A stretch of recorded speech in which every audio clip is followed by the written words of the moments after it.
Hello everyone, very very good afternoon. कैसे हो? Hope करता हूँ आप सब लोग अच्छे ही होंगे। सो फ्रेंड्स, सीडीपी की स्पेशल क्लास में आप सभी लोगों का बहुत बहुत स्वागत है। आज की इस क्लास में हम लोग सॉल्व करेंगे सीडीपी के टॉप 30 क्वेश्चन। इस क्लास में मैंने जितने भी क्वेश्चंस लिए हैं सारे के सारे सेलेक्टेड क्वेश्चंस लिए हैं, प्रीवियस ईयर क्वेश्चंस लिए हैं जो हर वर्ष सीटेट एग्जाम में पूछे जाते हैं। तो पूरी क्लास ध्यान से देखना। 30 में से जितने भी क्वेश्चंस आपके करेक्ट हों कमेंट बॉक्स में अपना रियल स्कोर ज़रूर बताना। और भी क्लासेस अगर आप लोगों को देखनी है तो आप प्लेलिस्ट में जाइए। सीटेट दिसंबर 2024 के नाम से प्लेलिस्ट होगी। हर सब्जेक्ट की अलग अलग भी आपको प्लेलिस्ट देखने को मिल जाएगी। एंड डेली क्लासेस का टाइमिंग मैं आपको बता दूँ, डेली आपकी जो है दोपहर में 2:30 बजे एंड शाम 6:30 बजे क्लास होगी। ये 2 क्लास का टाइमिंग आप नोट कर लीजिए। बाकी मॉर्निंग में एक क्लास होगी 9 बजे या तो 9:30 बजे होगी। चलिए, पहला प्रश्न आपकी स्क्रीन पे आ गया है। देखिए, इसमें सीटेट में क्या होता है, कोई भी सब्जेक्ट हो, जैसे जो 30 नंबर के पूछे जाएंगे 30 क्वेश्चन, तो उसमें 15 क्वेश्चन आपके कंटेंट रहेंगे, 15 क्वेश्चन आपके पेडागॉजी के रहेंगे। ठीक है, चलिए अब जैसे लैंग्वेज में यहाँ पे 15 क्वेश्चन आपके जो है पैसेज पूछे जाएंगे, बाकी आपका पेडागॉजी रहेगा। ठीक है, चलिए पहला प्रश्न है पियाजे के अनुसार, विकास की पहली अवस्था जन्म से लगभग 2 वर्ष आयु के दौरान बच्चा डॉट डॉट सबसे बेहतर सीखता है। अमूर्त तरीके से चिंतन द्वारा सबसे बेहतर सीखता है, या भाषा के नए अर्जित ज्ञान के अनुप्रयोग द्वारा, या इंद्रियों के प्रयोग द्वारा, या निष्क्रिय शब्दों को समझने के द्वारा सबसे बेहतर सीखता है। तो यहाँ पे पहला का राइट आंसर क्या हो जाएगा, जवाब दीजिए सब लोग। पियाजे के अनुसार विकास की पहली अवस्था जन्म से लगभग 2 वर्ष के दौरान बच्चा डॉट डॉट सबसे बेहतर सीखता है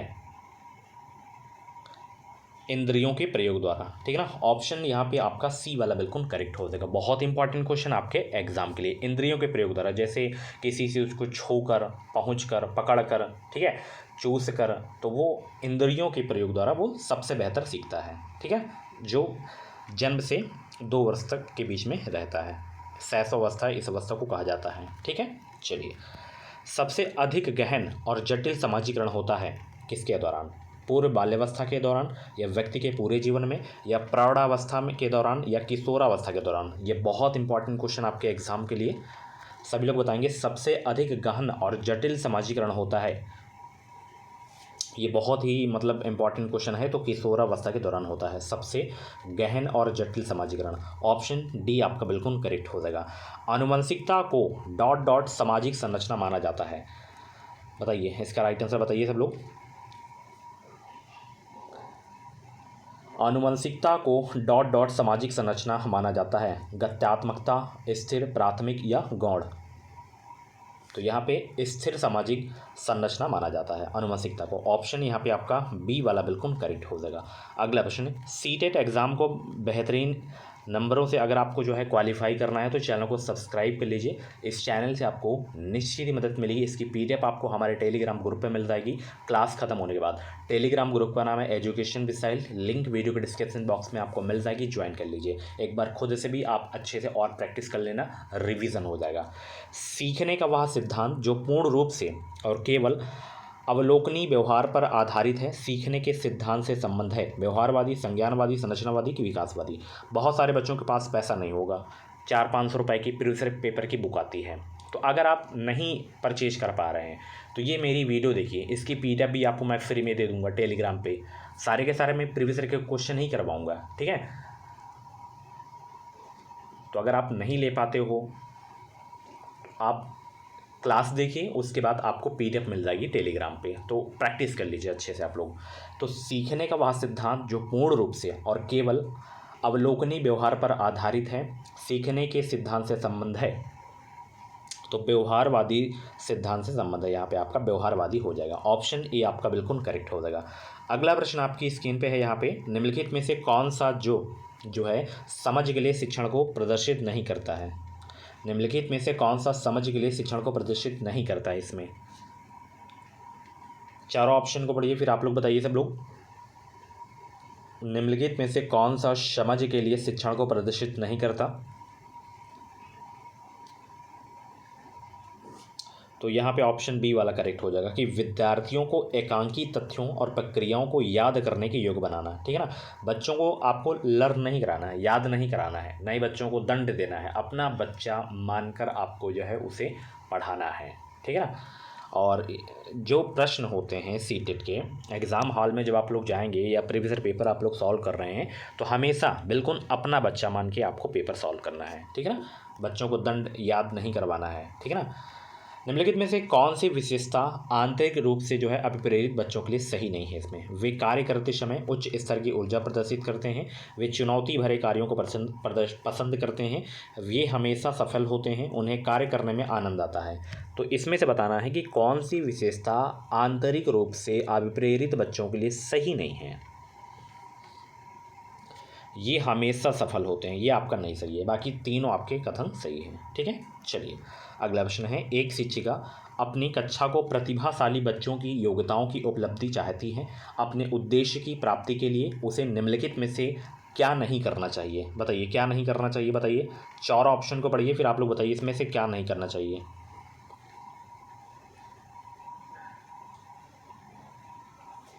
विशेष ध्यान के लिए उन्हें समकक्षियों से अलग करना, उनकी सृजनात्मकता को समृद्ध करने के लिए जो है उन्हें चुनौती देना, गैर शैक्षणिक गतिविधियों में आनंद लेना सिखाना या तनाव को नियंत्रित करना सिखाना।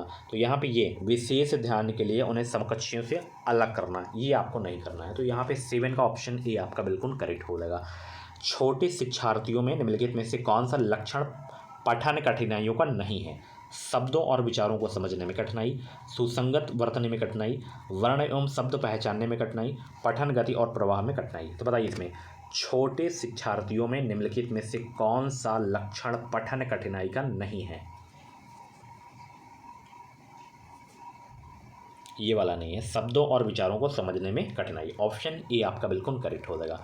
शिक्षार्थियों का आत्मनियम डॉट डॉट की ओर संकेत करता है, किसकी ओर संकेत करता है? बताइए। शिक्षार्थियों का आत्मनियम विद्यार्थी निकाय द्वारा बनाए गए नियम विनिमय या स्व अनुशासन और नियंत्रण, या अपने सीखने का स्वयं पर्यवेक्षण याद करने की उनकी योग्यता, या विद्यार्थियों के व्यवहार के लिए विनिमय बनाना।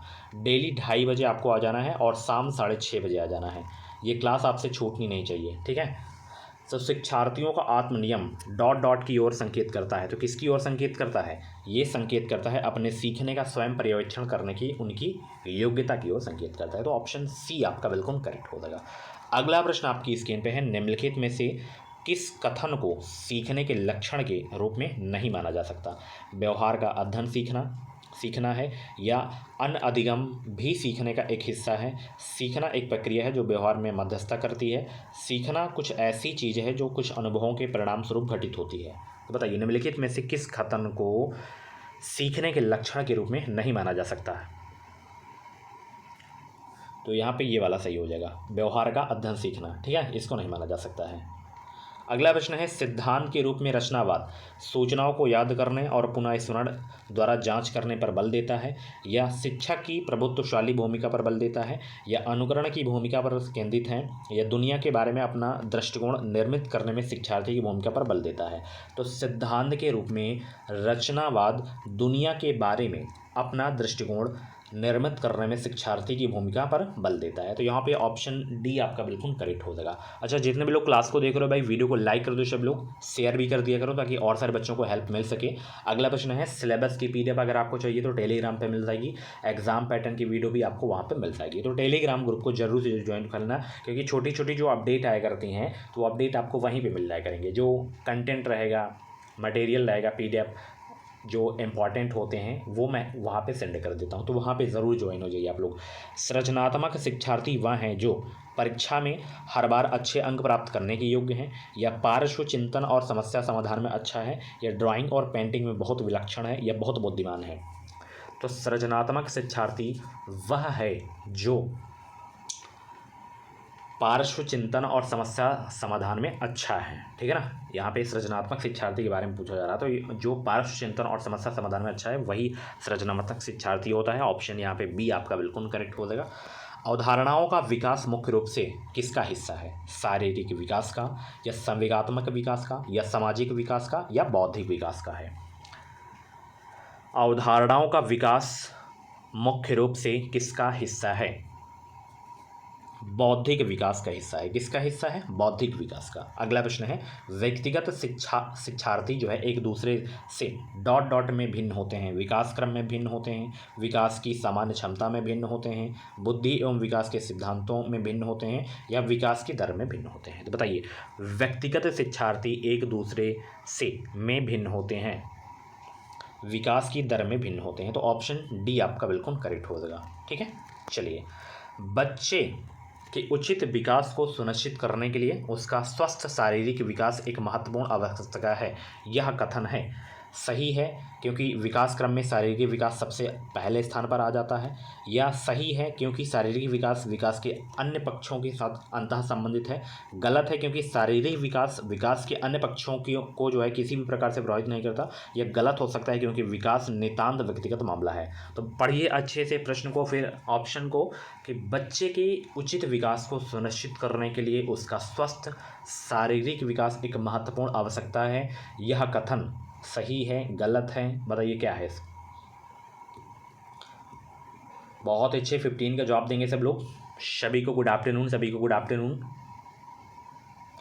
तो ये कथन जो है बिल्कुल सही है क्योंकि शारीरिक विकास विकास के अन्य पक्षों के साथ अंतः संबंधित है। Option B. इरफान खिलौनों को तोड़ता है और उसके पुर्जों को देखने के लिए उन्हें अलग अलग कर देता है। आप क्या करेंगे? उसके जिज्ञासु स्वभाव को प्रोत्साहित करेंगे और उसकी ऊर्जा को सही दिशा में संचालित जो है करेंगे, या उसे समझाएंगे कि खिलौनों को कभी तोड़ना नहीं चाहिए, या इरफान को खिलौनों से कभी भी नहीं खेलने देंगे, या उस पर हमेशा नज़र रखेंगे। बताइए, ये शिक्षण अधिगम वाले प्रश्न हैं, स्टार्ट हो गए हैं शिक्षण अधिगम वाले। इसमें सोच समझ के आपको उत्तर देना है। अभी नहीं समझ में आ रहा है तो 4-5 प्रैक्टिस सेट आप लोग लगाएंगे ना, 4-5 मेरी क्लास देखेंगे तो क्वेश्चन आपको समझ में आने लगेगा। और जो कंटेंट वाले हैं उसकी मैं स्पेशल क्लास लूँगा, तो परेशान बिल्कुल भी नहीं होना है। तो इरफान खिलौनों को तोड़ता है और उसके पुर्जों को देखने के लिए उन्हें अलग अलग कर देता है। आप क्या करेंगे? हम करेंगे उसके जिज्ञासु स्वभाव को प्रोत्साहित करेंगे। देखिए, जो प्रोत्साहित वर्ड होता है ये पॉजिटिव होता है, ठीक है ना। कुछ पॉजिटिव टैग वर्ड होते हैं, कुछ नेगेटिव टैग वर्ड होते हैं, तो इनको याद करना है। तो इसकी स्पेशल क्लास होगी, इसीलिए कह रहा हूँ कि डेली क्लास देखना, आपकी बेहतरीन तैयारी हो जाएगी। वो जिम्मेदारी मेरे ऊपर छोड़ दीजिए, जितना मैं कंटेंट आपको दे रहा हूँ उतना आप रेडी करिए।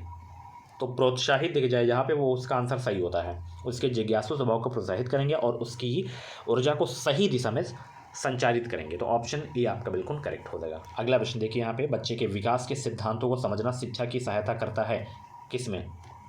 शिक्षार्थियों को क्यों पढ़ाना चाहिए या औचित्य स्थापित करने में, या शिक्षार्थियों के भिन्न अधिगम शैलियों को जो है प्रभावी रूप से संबोधित करने में, या शिक्षार्थी के सामाजिक स्तर को पहचानने में, या शिक्षार्थी के आर्थिक पृष्ठभूमि को पहचानने में। 17 का जवाब दीजिए। बच्चे के विकास के सिद्धांतों को समझना शिक्षक की सहायता करता है।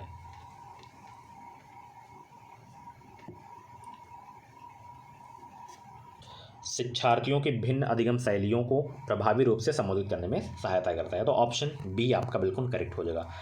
प्रत्येक शिक्षार्थी स्वयं में विशिष्ट है, इसका अर्थ है कि सभी शिक्षार्थियों के लिए एक समान पाठ्यचर्या संभव नहीं है।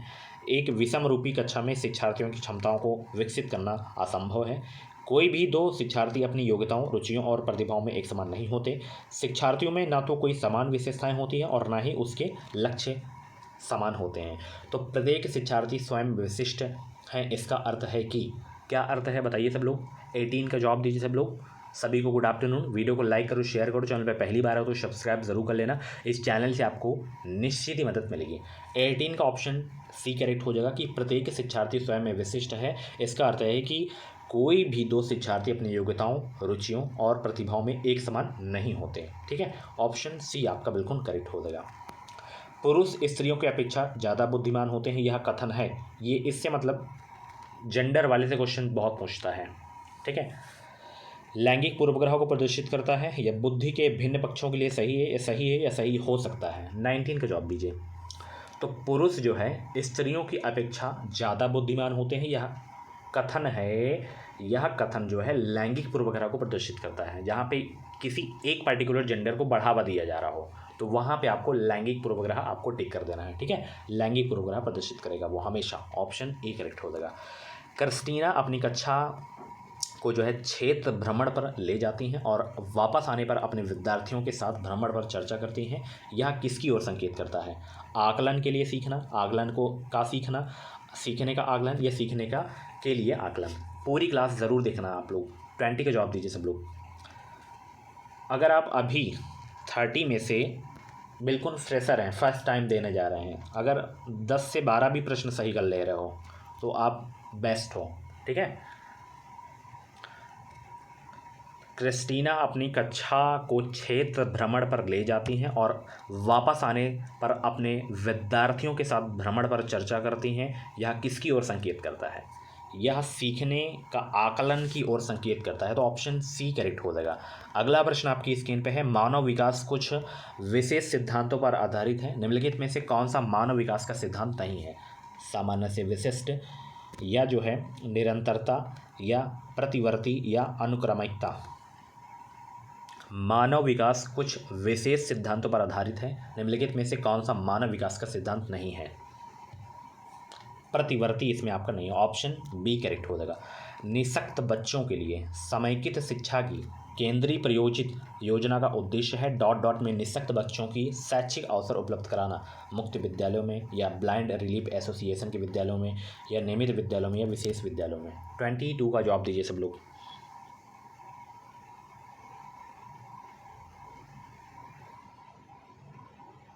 तो यहाँ पे ऑप्शन सी करेक्ट हो जाएगा, नियमित विद्यालयों में, ठीक है, निःशक्त बच्चों की शैक्षिक अवसर उपलब्ध कराना।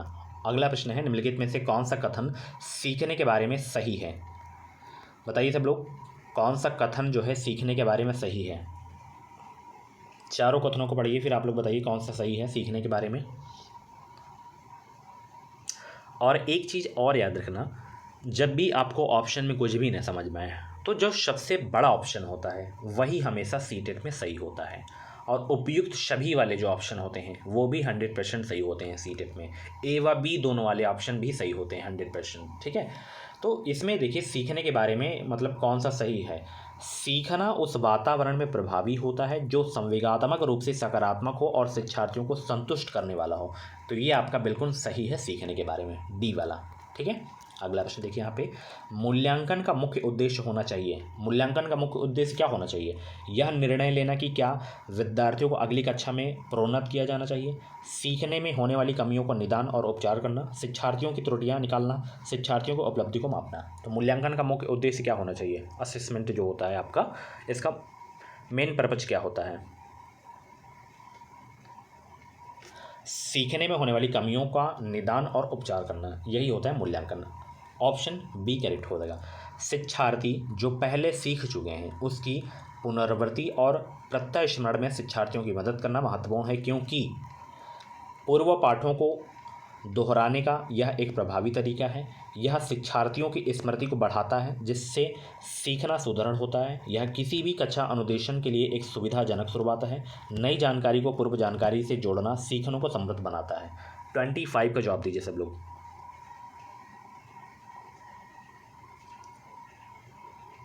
ऑप्शन डी करेक्ट हो जाएगा, नई जानकारी को पूर्व जानकारी से जोड़ना सीखने को समृद्ध करता है, ठीक है।